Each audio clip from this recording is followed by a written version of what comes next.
welcome to this edition of DD Dialogue. As the world continues to grapple the corona outbreak situation back home in India, the centre continues to firm up and bolster the already existing robust infrastructure, and this is, remember, happening 24/7, every passing second, every passing minute. In this special edition of DD Dialogue, which happens to be our signature show of national broadcaster Doordarshan, we're going to talk about the public health outreach on the sidelines of fighting corona, particular focus on organizations like WHO and Unicef, what's their assessment of the way it's been handled and contained by our government, and what are the roles, procedures, SOPs that have been followed by various organizations besides the health ministry, the other verticals like Niti Aayog, etc. And last but not important, but most importantly, the larger import, the message of Prime Minister Modi's national address on COVID-19 on national broadcaster. What was the larger message? And to begin with, in fact, we're extremely honored to have a very distinguished panel on Doordarshan on the special edition of DD Dialogue. We are joined by Dr. Hendrik Bekkedem. He is representative to India from WHO, World Health Organization. Thank you so much, Dr. Bekkedem, for, in fact, I think this is your exclusive appearance and first television appearance since the outbreak of corona crisis here in India. We really appreciate you joining us, and very, very honored to have with us on the show also Dr. Yasmin Ali Haq, Unicef India representative. Thank you so much, ma'am, for joining us. We really appreciate you joining us, and also extremely glad to have Ambassador Vishnu Prakash joining us on this special edition. Very glad to have with us also Dr. Sachin Chaturvedi, Director General RIS. And very, very honored to have with us Dr. V.K. Paul, Member Health, Niti Aayog. In fact, I'm quickly going to start with the WHO assessment of the way the crisis, in fact, if I may be allowed to use the word crisis here, in terms of containment. Do you think India has been ahead of the curve so far, vis-a-vis the way the situation has been handled by other developing countries? I understand there cannot be direct comparisons, but especially the way we have moved in the last 72 hours. Thank you very much. I think what has been very clear that India has taken it very seriously from the onset. On the 31st of December 2019, it was reported to WHO that there was a new disease. I think in a very short time it was already discovered that there was a new virus involved, a new coronavirus. And as soon as I think India heard about it, then they started taking it very seriously. What do I mean with this? The Ministry of Health, the Secretary of Health, and the whole team started very, very much looking at the issue. And I think within a few days' time, the Prime Minister and the Prime Minister's office was directly already involved. And I think it has been very encouraging. And what's very important with when you have a threat of a disease, you need to start as early as possible. And for this one, I dare to say, from India started very early in the game, taking it very seriously. You agree India started very early, yes? Yes, that's absolutely true. They did not wait for it to become a public health event of international concern, which was at a certain moment declared. They also didn't wait that WHO said it is now a pandemic. And that is very important, because I think if you deal with a virus, if you deal with a disease, then the early part is very important. And for that one, I think we give India highly credit for that they have been mobilizing early, but also having a whole government approach. Not only the Ministry of Health. The Ministry of Health worked with other ministries. The leadership from the Prime Minister and the Prime Minister's office was also very clearly felt. Yes, and do you agree with Dr. Bekkedem, ma'am? And also with that, I want to know from you, there are a lot of challenges now are we really looking at in terms of population density, cultural diversity, economic disparities also to some extent, and especially when we talk about children here, that there is an advisory now below 10. They're advised to stay back home, children being more vulnerable to this kind of virus. What is UNICEF's take on it? So first of all, I'd echo what Henk has just said about the strength with which action had already started in India. And it's really important for us to understand, and I'm sure we're all feeling it, that this is something unprecedented. Yes. The experience globally, the way we're seeing events unfold in India, we are trying to battle an enemy that we can't really see in a way. Routine life for children is being overturned in a way. Children are being told, no, you don't go to school. No, you're not going to go out in the playing fields. And explaining children social distancing, it's absolutely. it's Well, very you know, difficult. when for children that contact and being close is so important. It's also going to be looking at, you know, the challenges you talked about, the disparities that are existing in India. Yes. Are we reaching everyone who specially needs to be reached? We know that the virus does not you know, listen to boundaries. It discriminates. It does not discriminate any particular person or caste or ethnicity. We know the elderly are more vulnerable. We Yes. know people who have underlying health conditions are more vulnerable, but no one is exempt. It can affect anyone. So that's where it's so important that as a community we come together and look at, all right, what does this mean? How does education adapt? How does health service adapt to it? And we've really been working very closely with WHO and supporting the Ministry of Health in getting the messaging out.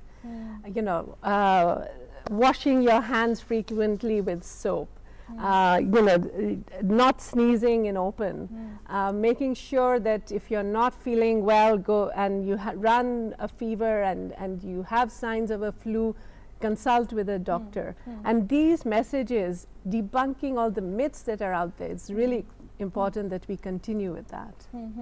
Ambassador Prakash, let's also a bit focus about the larger message of the imported Prime Minister's national address yesterday.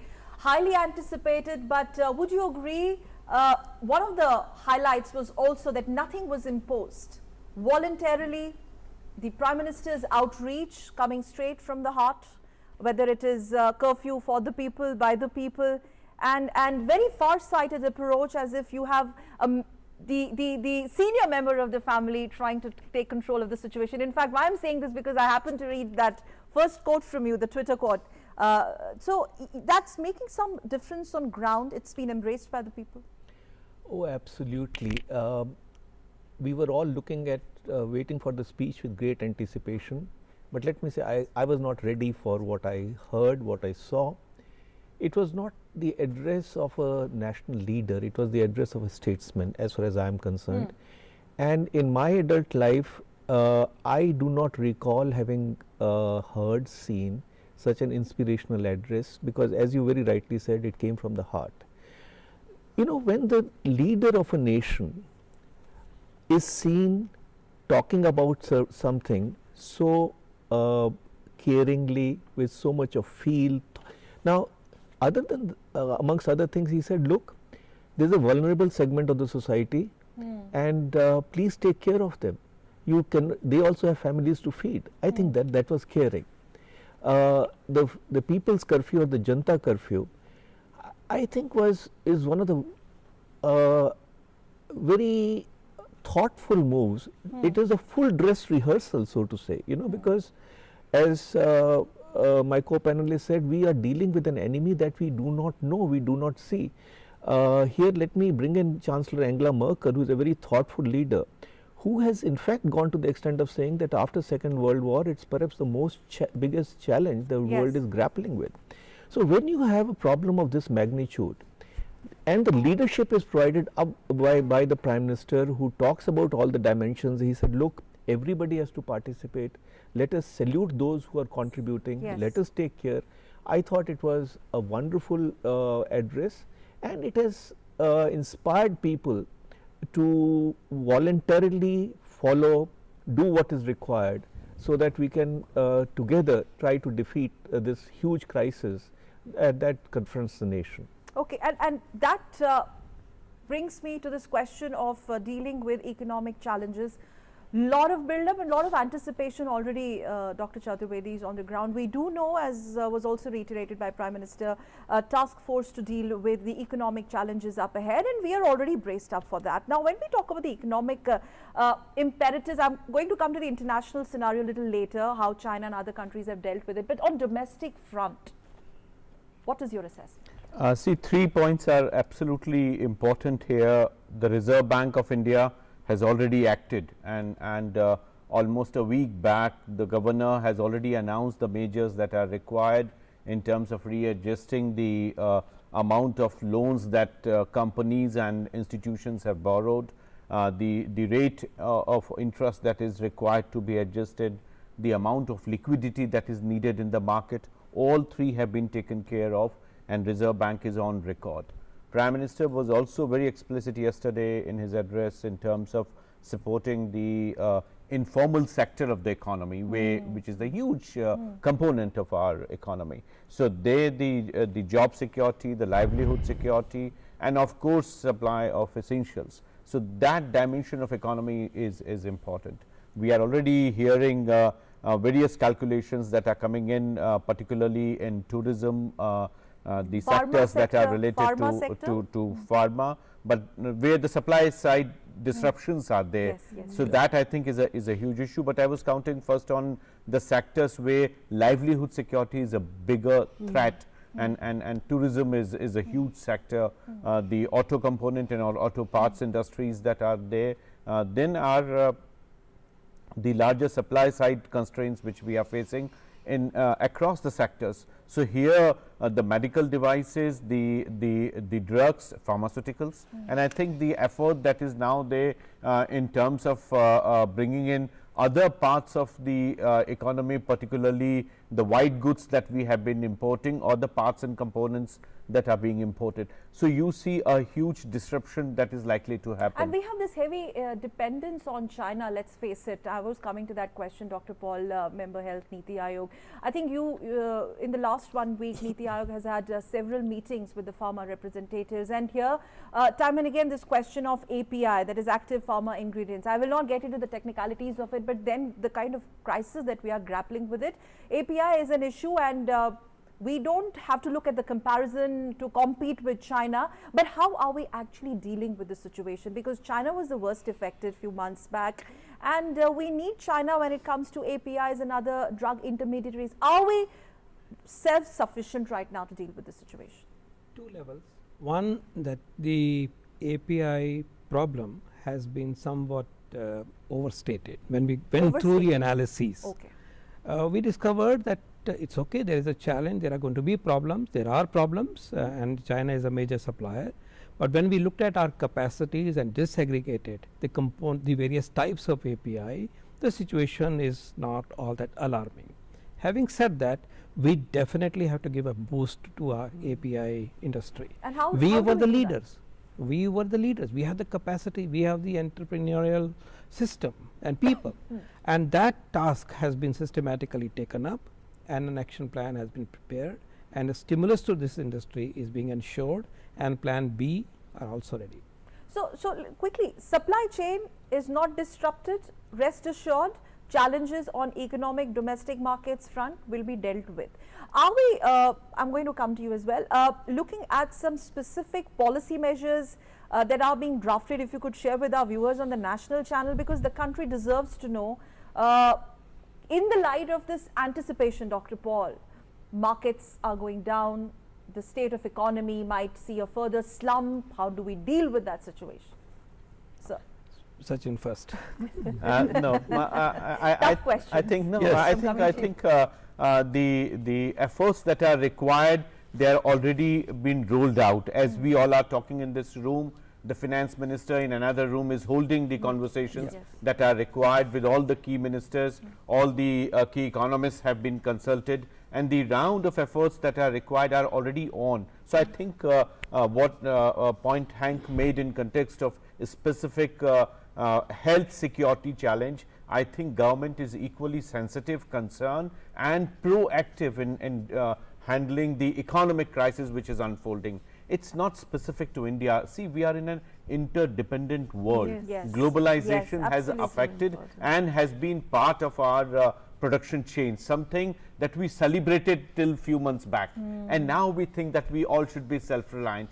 I think time has come, and I must congratulate the government in terms of thinking of the SAARC as a starting point. So Prime Minister's effort in terms of handling the expertise that we have, the goods that we have, I think this is the time for economy to invest more on global public goods that are required in terms of continuing the process that is required. Of course, due care is to be taken, but I think economy is being paid attention in the fullest manner that the government can do at this point. And definitely on your point of disruption in supply chain, as I said, automobiles, the pharmaceuticals, software industry and supply of hardware. All the 4 sectors, Niti Aayog has already drawn out a major roadmap on this. The Vice Chairman Niti Aayog has been actively working out details of this with the Finance Ministry, and then are the 7 ministries including the Ministry of Small and Medium Enterprises which have been made the fulcrum of this revival process, along with the adjustments of the debt that the companies are ending up with. Yes. So, this is a very tough time and we are already seeing the efforts being made. Okay. There are 3 goals, Sure. I think, Yes, please. to add to what Sachin ji has said. We must recognize that at this point in time, at the macro level, the big macro level, we have 3 goals. First, protect lives, save lives, and there is no question about it. Second, protect the interest and well-being of the poor.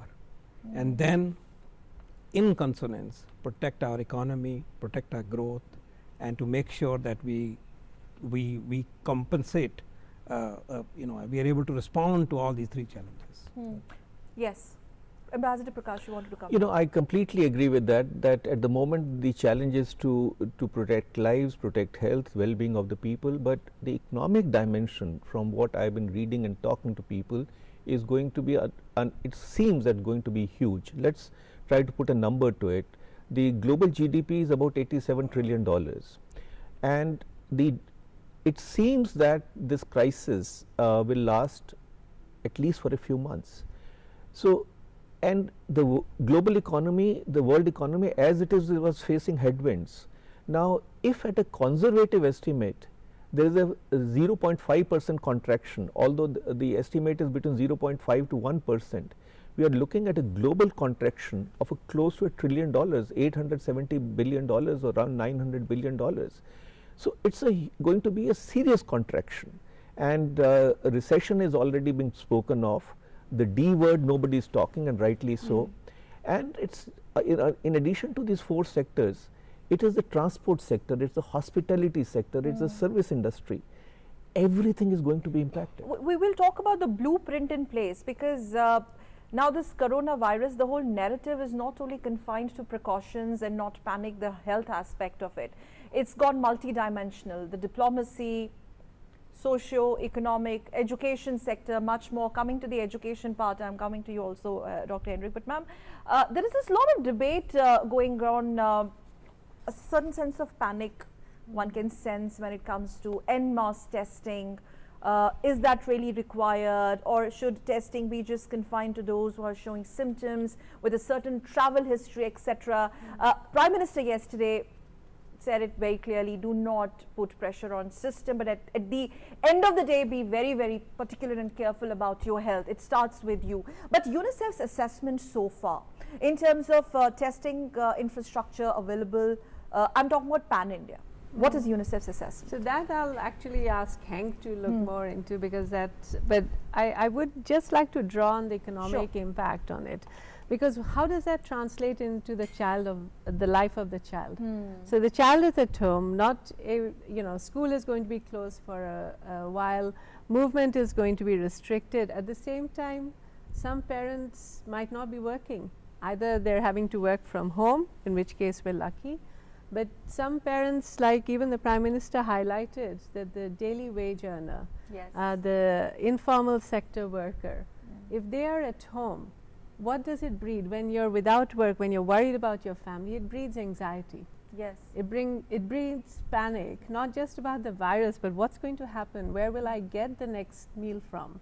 And I think that's where having from the very start this focus on the economic package, looking at social protection measures for children, for the poor. Now, India has a great existing system of schemes for children, for elderly, for the most vulnerable. What's our opportunity now to see how do we make sure that it definitely gets to those who need it the most, and without getting into delays in structures and systems. But I think there is the ability, or there is the capacity for us to be more agile and adaptive in bringing those changes into place. If you could also elaborate a bit on UNICEF's role here under different verticals. For example, the information, fake news, dealing with misinformation, that's very, very crucial, especially when we talk about children, extremely vulnerable bracket. And there is also the sense of mental anxiety when you have to tell the child you have to wear a mask or sanitize. Is it essential, first of all? Let's understand. For the parents, what would you like to say? So for the parents, firstly, it's essential. This information, this change in behavior, this adopting this behavior is crucial for parents, for families, for institutions, even in our own offices. When I've come here, you have a whole system in place to make sure that we keep our hands sanitized. For the children, it's also where do we find the reassurance? So, for example, how are we going to adapt our education so that children are still learning? What about the internet connectivity? Does everyone have it? What special measures are we putting in place? What sort of games can we have? We're probably going to see in all households, we're returning to board games. Ludo, or Carom, things that we've played previously and have forgotten about. It's how do we keep the anxiety low, but also recognizing that there will be instances when anxiety is high. Where do we get in touch with? Who do we get in touch with? And that gap in education learning that will come eventually. We don't know, are we looking at 1 month period, 2 month period, the schools and educational institutions are shut, the e-learning bit of it, and that's not something which is accessible to everyone. Yes. So this is an opportunity to really fast track whatever initiatives we have for e-learning. How can we fast track them and be able so that even the poorest household, the children are not being deprived of it. That's very important. I think for UNICEF, the information, getting the messaging out is crucial. Having the whole of government response in I think our Ministry of Health is doing an amazing job of bringing everyone together, and really kudos to our colleagues.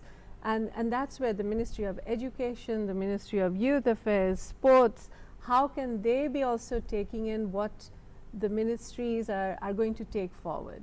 It's really important that we see this as a total mobilization, but in a way that makes us think creatively on how to take it forward. And it is, Dr. Henk, a total mobilization, so to say. The first question that we would, I wanted UNICEF to react on it, but that's okay. The testing abilities, the laboratories, because I believe our government is already working on it in terms of roping in private players, also adding more laboratories in the current corpus that we have, the private laboratories. But where does WHO really come in place here?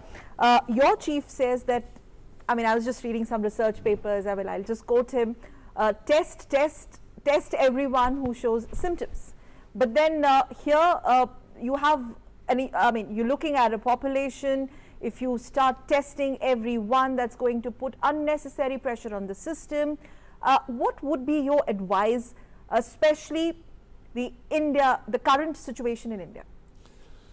I think that there are several issues that we need to look at. We need to look at from in which stage the country is in the outbreak, and also the capacities available. Testing is of course extremely important. You need to know from what's happening. And I was very encouraged over the last days, and I was also been discussing with Dr. Balram from ICMR and also with the Ministry of Health. At this very moment, India is both in scope and in capacities, they are increasing. The scope is widening. The scope initially was very much dealing with imported cases, and then from the index case to look at the contacts and looking at healthcare workers who were actually also dealing with the patients. But now I think the scope is now widening.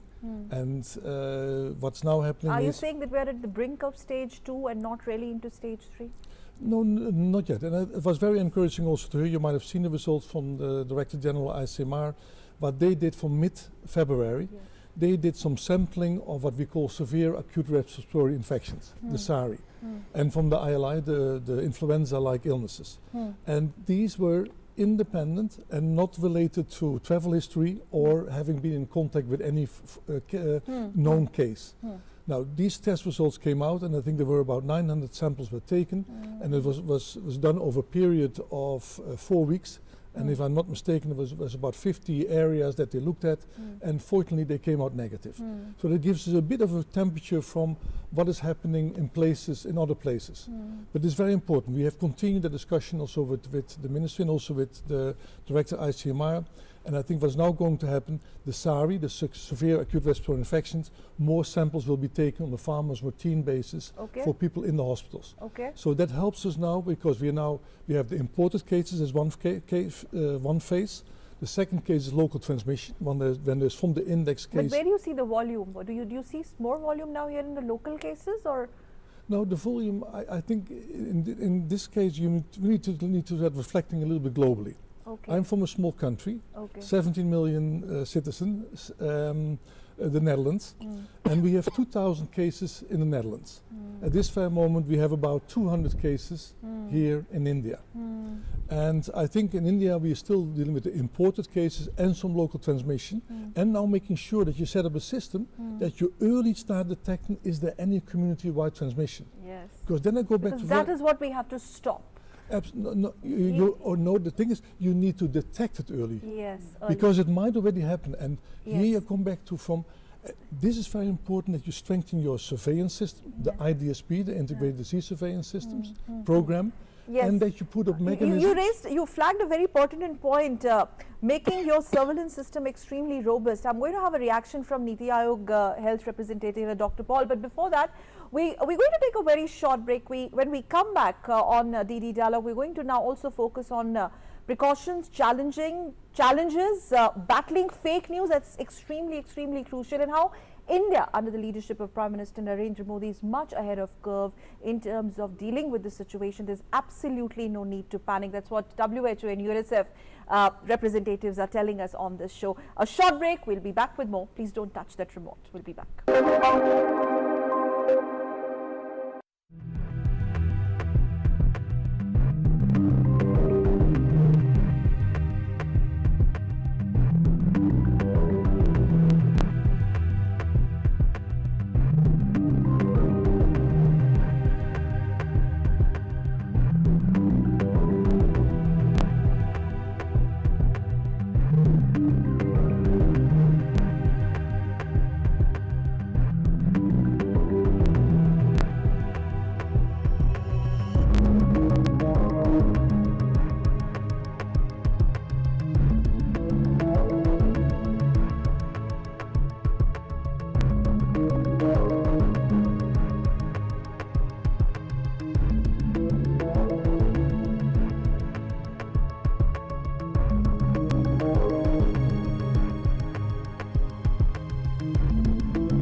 Namaskar, this is Amitabh Bachchan. The novel coronavirus or COVID-19 disease can be stopped. Together, we can do it. All we need to do is to take some basic precautions. Whenever you cough or sneeze, always cover your mouth with a handkerchief or a tissue. Throw the used tissues into a closed dustbin immediately. Don't touch your eyes, nose, mouth unnecessarily. Wash your hands with soap more frequently and for at least 20 seconds. Avoid participating in large gatherings. If you have a cough, fever, or difficulty in breathing, avoid close contact with anyone. Visit the nearest health facility or your doctor immediately if you have any of these symptoms. Cover your mouth and nose using a mask or a cloth at this time. For more information, contact the Ministry of Health and Family Welfare, whose helpline is 011-239-78046. Help us to help you.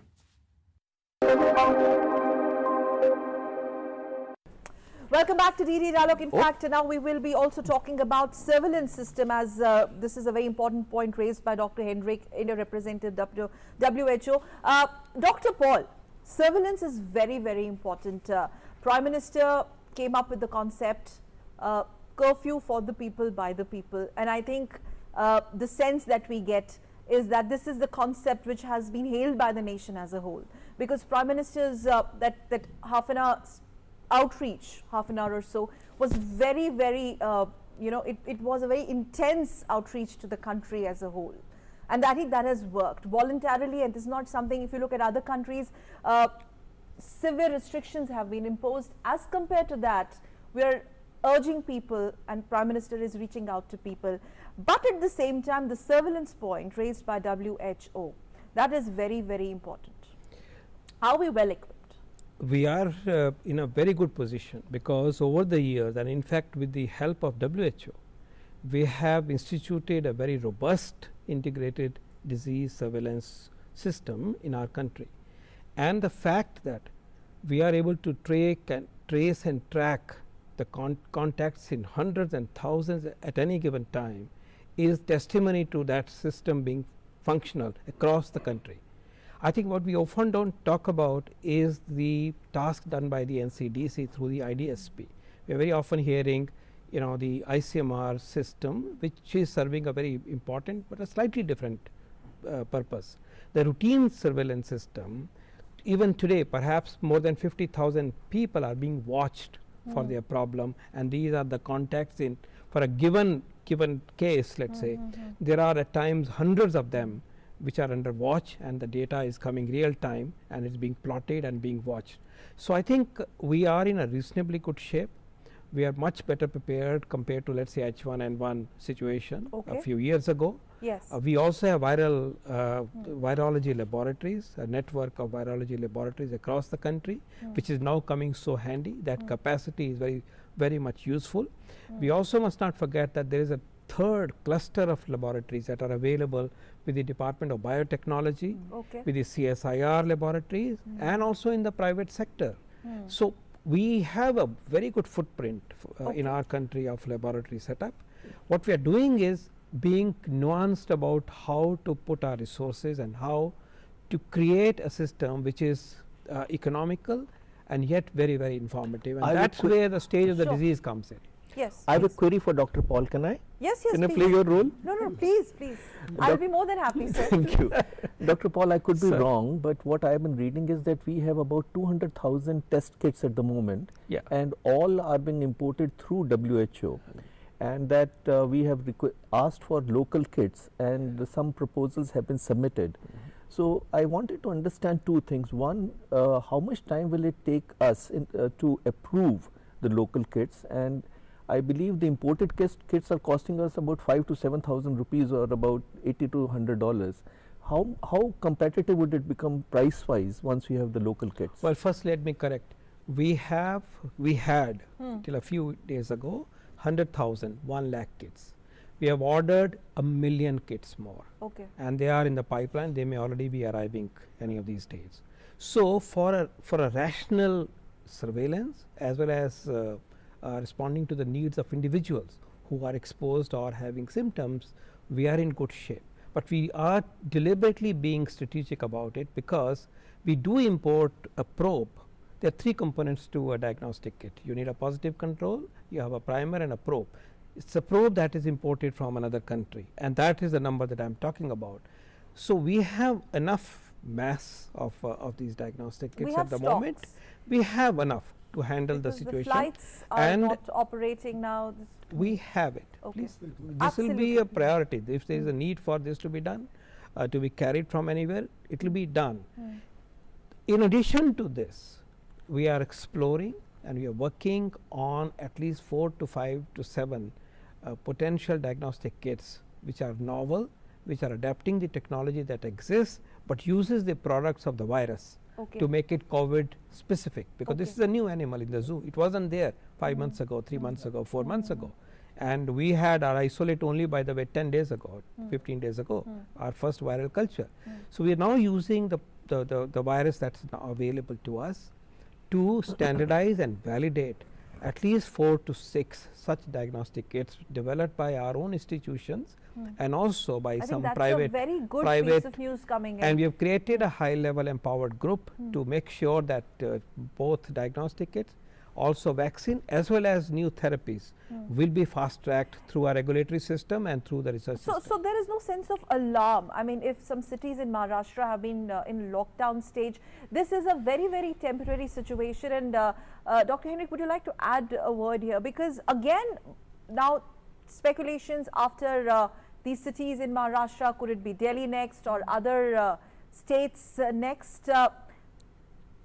Yes, I think that there are a few things. We're now in a stage of the outbreak, and what we call we're most likely still in the beginning of the epi curve. But what it would mean that the number of new cases being added, and with an epi curve is very important, and I think you've seen it also from the other countries, is that what you need to do with measurements, you try to flatten that curve in order for the health system to be able to cope. And how do we do that? Now, India has a very good start. It started being very seriously from the onset. The numbers at this very moment are still very low. And with support from the Prime Minister, we already start, in this case, we're going for social distancing. And with all these, I think it will have a major influence on the epi curve. And it means that we will be able, and we're doing two things. We flatten the epi curve in order for the health system to be able to cope with it, but also something else. And Dr. Vinod-Paul was already mentioning. We're also buying time to start developing better diagnostics. Because at this very moment, the diagnostic what we have is the throat swab, but we also hope that serological tests can also be done, which is a little bit more easy. And if you the serological test have, if you have the serological test from an epidemiological point of view, you can do far much more easy research.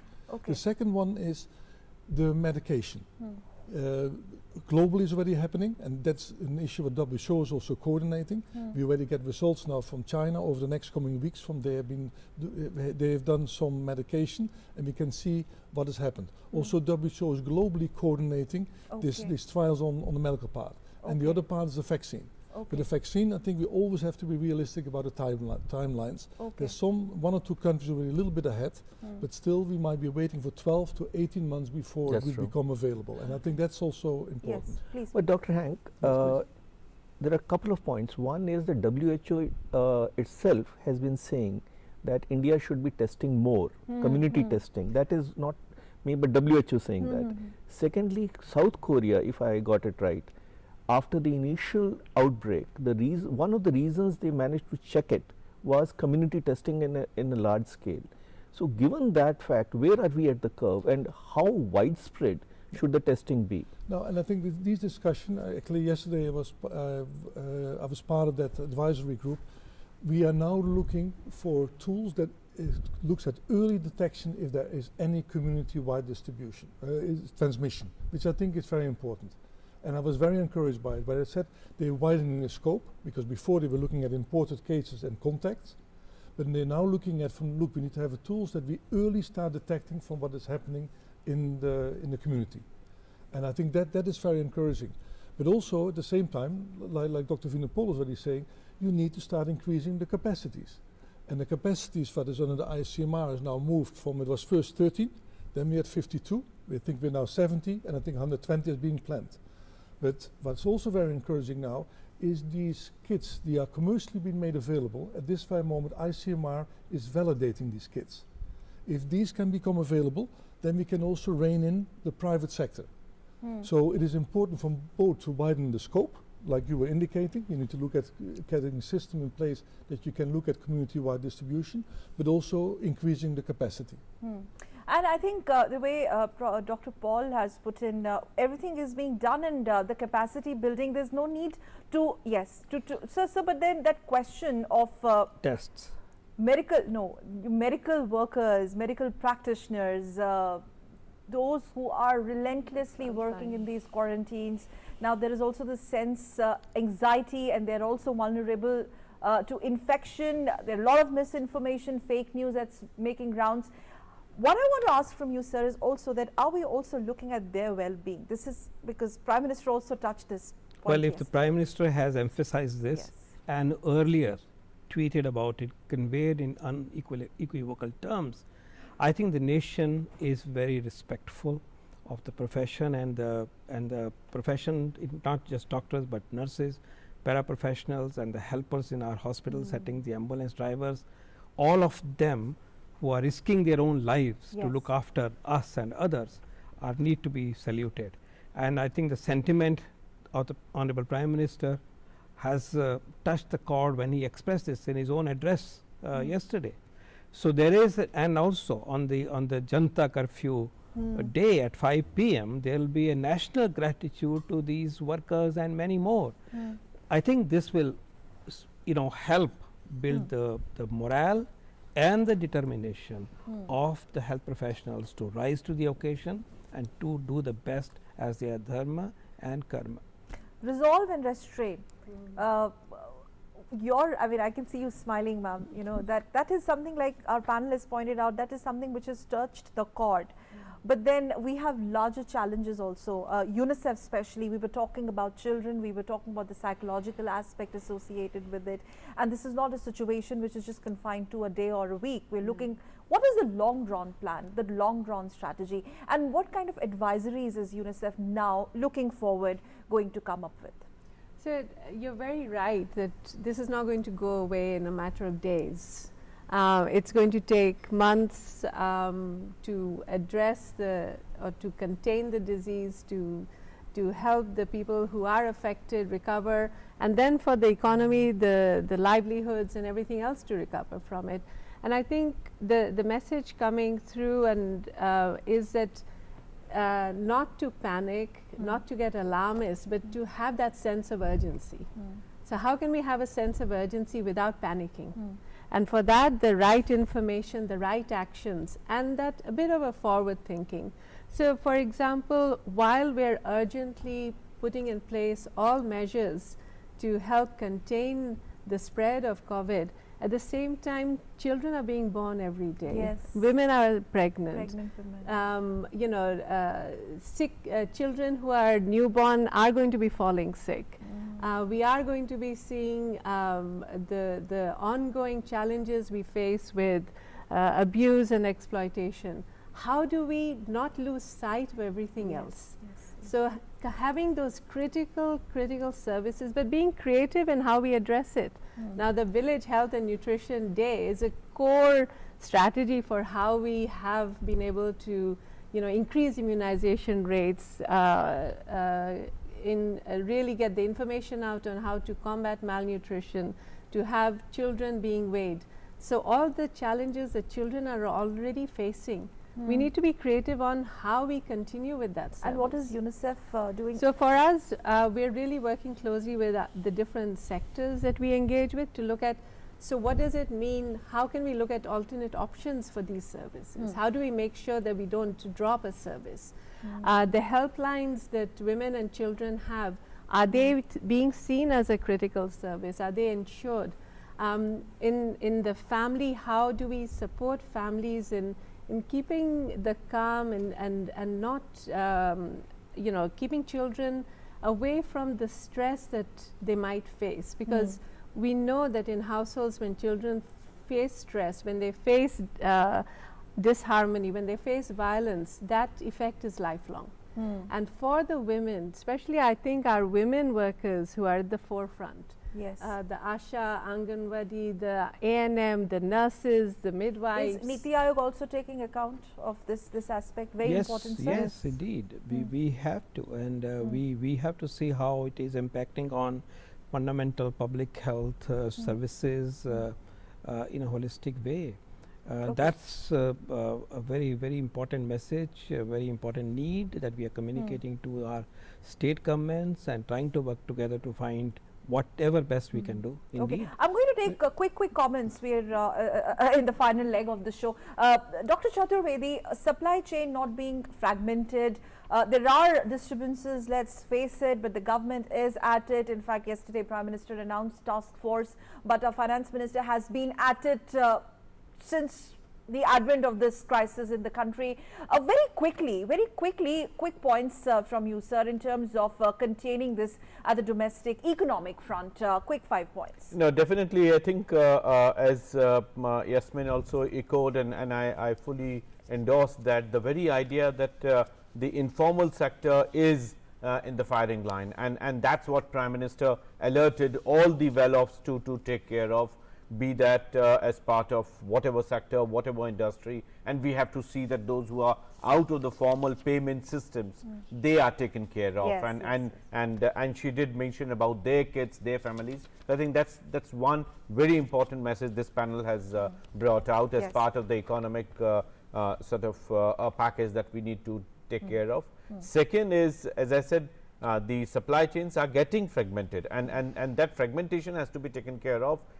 How much time it would take depends on all other sectors, and as Dr. Paul very rightly articulated, in the pharmaceutical sector more and more efforts are being made, so that is on track.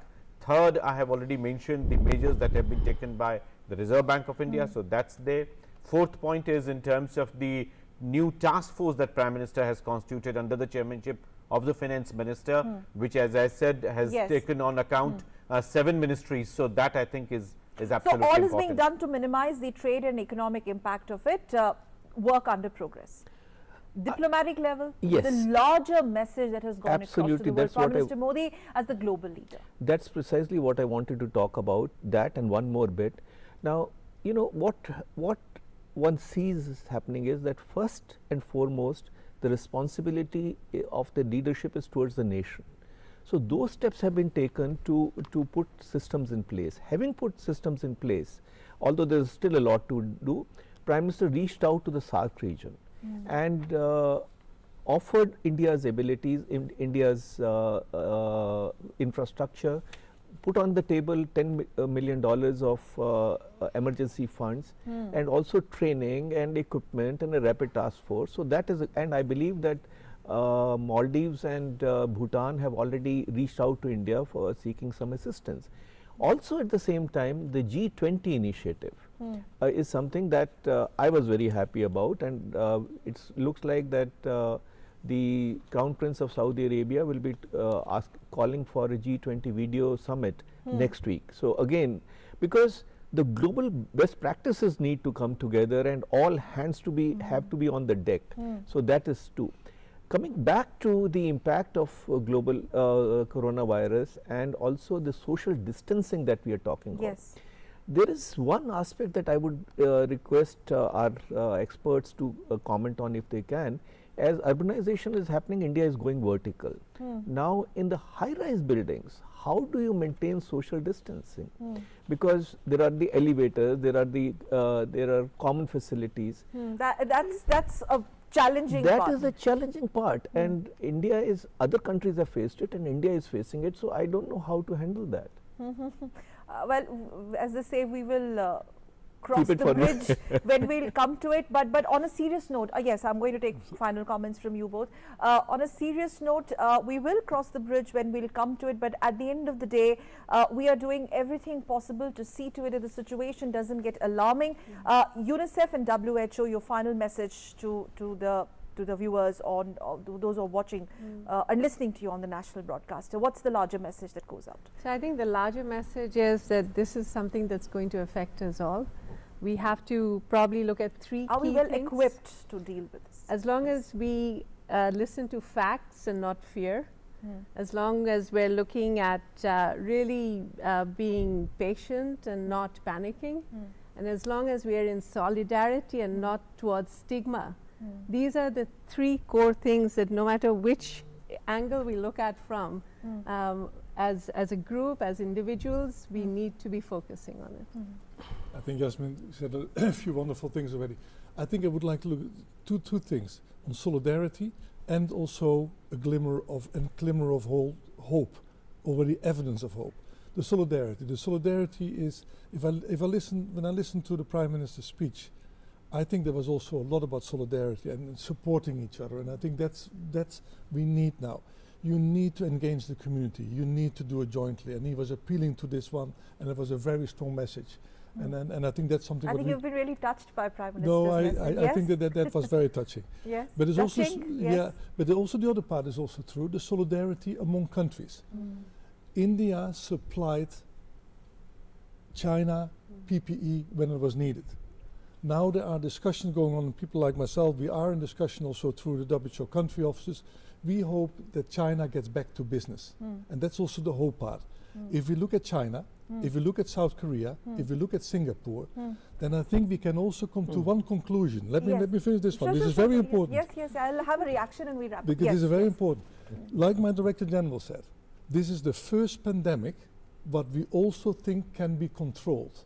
Look at these 3 countries. They are controlling it. And that is something what we need not to forget. It is possible. And with the efforts what India this very moment But hasn't India managed to arrest it at the very, very outset? Now we're still in the process. Okay. I think we need still to see how things are going. Yes. But I'm with you that India starts already having this very strong measurement in the early part. Yes. And that is very hopeful.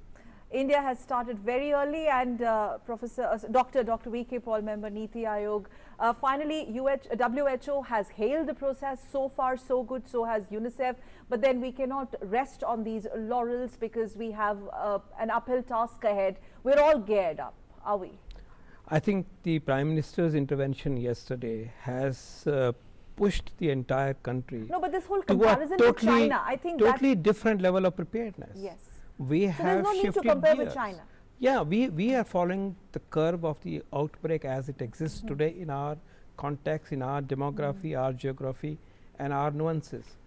So what has happened since yesterday, I would say, is that we are in a totally different mode now, and having people taking charge of their own health and the health of their neighbors and their families and everybody else, bringing that as a concerted move, as a systematic voluntary movement to the fore is something which will go as an inflection point in our fight against this virus.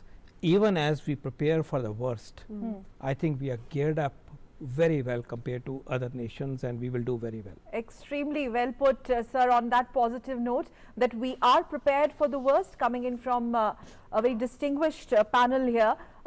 Dr. V.K. Paul, member Health, Niti Aayog, that we are prepared to deal with the worst, but whatever the situation is right now, even WHO and Unicef contends there's no need to panic. Situation is pretty much under control and things are really being taken care of, even when we talk about its imperative impact in terms of minimizing the damage on domestic front, trade front, etc. But what really comes first and foremost is the national health, nation's health, and that is what Prime Minister Narendra Modi has been categorically reaching out to the countrymen as a whole. Take care of yourself. The Janata curfew has certainly struck the chord. On that note, thank you very much, Dr. Henrik Beckedem, representative to India World Health Organization, and very, very thank you, ma'am. Also, Dr. Yasmin Ali Haq, Unicef India representative, thanking Ambassador Vishnu Prakash. He's also served as official spokesperson of the MEA, and also RIS Director General, Dr. Sachin Chaturvedi, and also thanking Dr. V.K. Paul, member Health, Niti Aayog. With that, that's all we have for you